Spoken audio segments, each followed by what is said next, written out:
அண்ணாவும் ராஜாஜியும் இருந்து சட்டமன்றத்தில் நாடாரி தலைவர்கள் எல்லாம் இன்றைக்கு முதலமைச்சராக இந்த தலைவனை ஒரு தேர்தல் வச்சு இட போடுவீங்களா? இந்த தலைவனை ஒரு தேர்தல் வச்சு இட போடுவீங்களா? நான் என்ன கேட்கிறேன், இந்த வித்தியாசம் மனுஷங்க உங்க மேல தனிப்பட்ட பெரிய மரியாதை வந்து எனக்கு ஒரு லாஜிக் புரியல. ஒரு கம்யூனிஸ்ட் கட்சியுடைய தலைவர் இந்த கம்யூனிஸ்ட் கட்சி இன்னொரு கட்சி தலைவர் சொல்றாரு திமுக கூட்டணியே இல்லை, திமுக கூட்டணி இல்லை, நீங்க இல்லைன்னு சொல்றதுக்கு உரிமை இருக்கு. கூட்டணியே இல்லைன்னு சொல்றதுக்கு நீங்க தான் கூட்டணி, உங்களுக்கு என்ன அதிகாரம் இருக்கு? எதுக்கு இந்த அதிக பிரசங்கலாம்? எங்க கூட்டணியில என்ன இருக்கு? 60 இயக்கங்கள் இருக்கு, ஆதரவு கொடுத்த இயக்கங்களே எச்சமா இருக்கு. தினமும் வந்து தலைவரை பார்த்துட்டு போறாங்க. நேற்றைக்கு சென்னையில இருந்து வந்தோம், மீண்டும் வருவோம் தலைவா.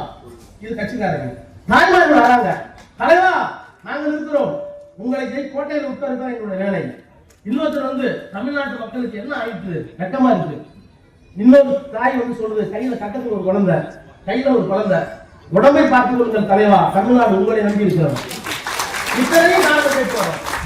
இவ்வளவு பெரிய எழுத்து இருக்கு.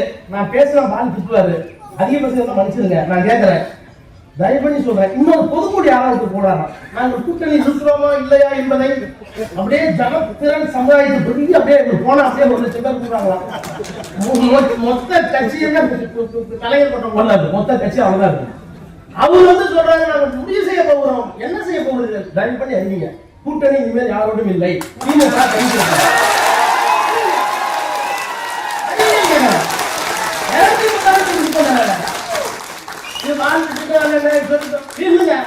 தமிழ்நாட்டை காப்பாற்ற வழி இல்லை, யாரை நம்பி நான் இல்லை. பெரியார், அண்ணா, கலைஞர் அத்தனை மொத்தம் உங்களில் பார்க்கிறோம்.